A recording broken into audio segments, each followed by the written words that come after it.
Lieutenant Colonel Alexander Valentine Colburn poses on horseback near Warrenton, Virginia, in 1862. As an aide-de-camp to Union General George McClellan, Colburn helped coordinate troop movements during key campaigns. General Daniel Sickls sits in conversation with General Samuel Heintzelman after the Battle of Gettysburg. Sickls, who famously defied orders during the battle, lost his leg in combat. His crutches leaned beside him. He donated his amputated leg to the U.S. Army Medical Museum, where it was placed on display. Major Henry Washington Sawyer sits with his officers at Camp Stoneman. Their solemn expressions reflect the burden of command and the uncertainty of the war ahead. This image captures a rare moment of stillness among men who would soon lead others into battle.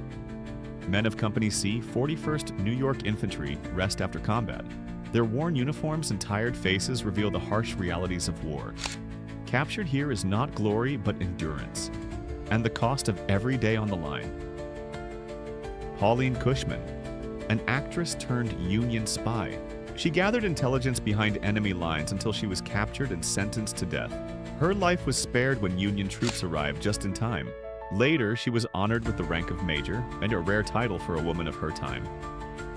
3 Confederate soldiers captured at Gettysburg, exhausted, armed, and silent.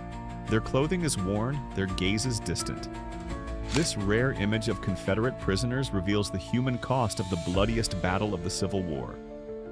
2 Union soldiers of the 31st Pennsylvania Infantry sit with swords in hand.